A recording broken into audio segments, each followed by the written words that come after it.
Joe Burrow has been lauded as this guy that's the greatest season in college football history, #1 pick. And obviously, he comes in as a guy that a lot of people expect to perform well, even in year one. But if you're taking Joe Burrow against Tua Tagovailoa with the Dolphins and Justin Herbert, if he starts right out of the gates or at least close to that with the Chargers, who would you say has the bigger or better rookie season of those three quarterbacks? I don't think I'm being a homer here, and I want to preface it by saying that, Jeremy, because I think without a doubt it will be and should be Joe Burrow for a ton of reasons. One, let's start with Joe himself. He's better than those guys, whether it's on the field, whether it's statistically, whether it's his accuracy, whether it's his health. There's a reason he went #1. So right there alone, I think he's going to have the best season. And then when I look at the situations, yes, the Chargers have a better roster than the Bengals. There's no doubt about it. In the Dolphins, they spent a lot of money. They overachieved last year. But Tua is still coming back from injury. We're not sure if he's even going to start week 1. And the same thing goes for Justin Herbert. I think Tyrod Taylor is a pretty good quarterback in this league. Is he a starter? Borderline at this stage in his career, but could he hold off Herbert until week 5, week 6, week 7? I think so. So while those other teams might win more games than the Bengals, I think Joe Burrow, given the weapons that he has around him and the position that he's in, starting from day one, he's the guy.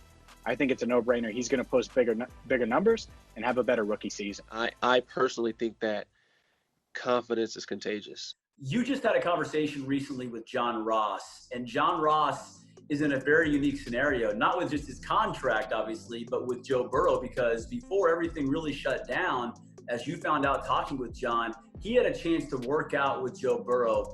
What did he see from Joe in those workouts? A lot. And really a lot of the stuff, and it almost seems redundant at this point. We talk about Joe Burrow's leadership and his confidence, but everyone says the same things because it's true. And John saw that as well. He worked out with him for multiple days in California during the pre-draft process. And he thinks that Joe is going to have zero problem transitioning to a leadership role right away in this locker room, which I look at this offseason and they released Andy Dalton. And I think some, especially nationally, say, well, why wouldn't you want to keep Andy around to help mentor Joe Burrow? Or why wouldn't you go sign a veteran quarterback?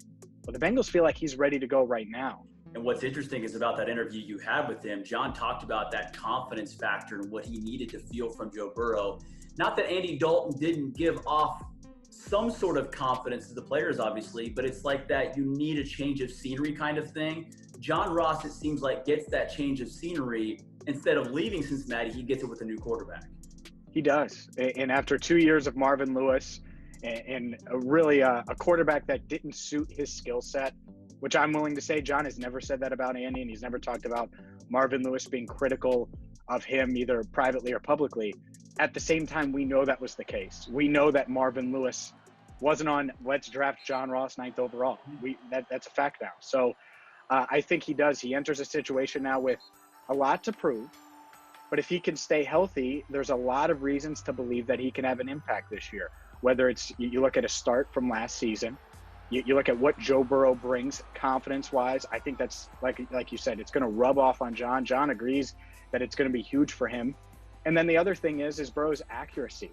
I think that downfield accuracy, the accuracy on slants and short passes that Burrow brings, it's just different than Andy. It's not saying that Andy wasn't a good quarterback or he wasn't successful. But Burrow, there's a reason he's the #1 pick and not 35th overall. And so I think that Ross is in a position to succeed, and it's going to be interesting to see if he can get it done this season.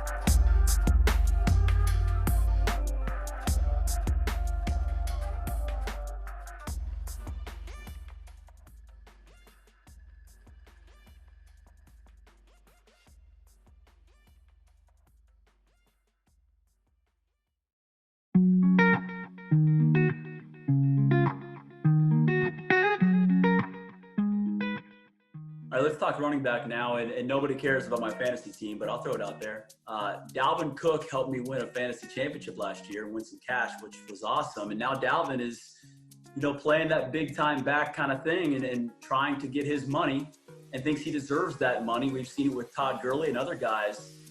And Joe Mixon is still a question mark. And I think one of the things you really have to look at, James, with running backs is, does he improve throughout the year? Is he healthy at the end of the year? Well, Joe Mixon's mostly been that workhorse that has improved throughout the year and been that guy. But does he deserve the money he's likely going to ask from the Bengals? It really depends on what he's asking. It really does. And that's the thing here. Because if Joe Mixon's expecting to make 12, 13, 14 million, 15 million per year, it's not going to happen. And it's really, is he willing to accept being the 6th highest paid running back in the NFL, which $10 million per year would make him that? Because that's kind of where I'm at. I would offer him 4 years, $40 million, and that would be my max. And if he's unwilling to take that, then all right, Joe, you could play out this year and show you're the next Zeke Elliott and show you're just as good as Christian McCaffrey, and we'll see.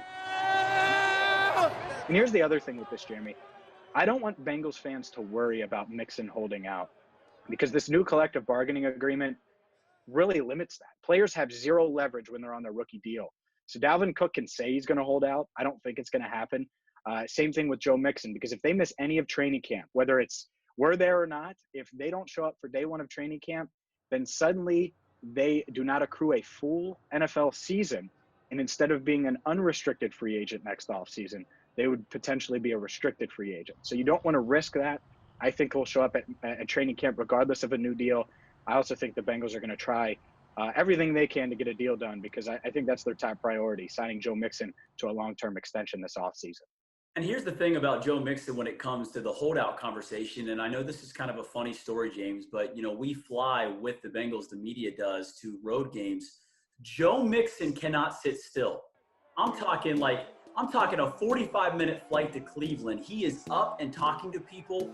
At the hotel, when we get there, he's just standing outside the hotel because he doesn't want to be in his room. The man can't sit still for more than 5 minutes, and yet you think he's going to hold out for weeks on end? And I know that's different, but it just does not seem like it's in Joe Mixon's personality. I know money and agents are going to pull a certain way with this, but I can't see Joe Mixon holding out. And I think, James, at the end of the day, kind of like you had talked about, I think they find a way to figure something out with this. The Bengals have a great relationship with Mixon's agent, and I'm with you too. Look, if they can't agree to a deal, that's fine. Joe is going to be motivated to show not only that he deserves whatever he's asking for now, but that he deserves more next offseason. Because I guarantee you Joe Mixon thinks he's better than Christian McCaffrey. We might not, the NFL might not, but he does. Mm-hmm. So he sees McCaffrey get $16 million, and I'm not saying that's what he's asking. But if he goes out and has 2,000 yards from scrimmage this year with a worse offensive line than McCaffrey, but he just dominates and he has 50 receptions and 13 touchdowns total like Dalvin Cook had a couple years ago, then yeah, he's going to be able to ask for big-time money and more money than he is this offseason. So there is a scenario and really logic behind him waiting and now playing with a better quarterback in a better offense, year 2 of Zach Taylor's system, with a better, much improved offensive line, at least in the Bengals' eyes, of playing behind that and showing that he can be a dominant force and really carry this Bengals offense.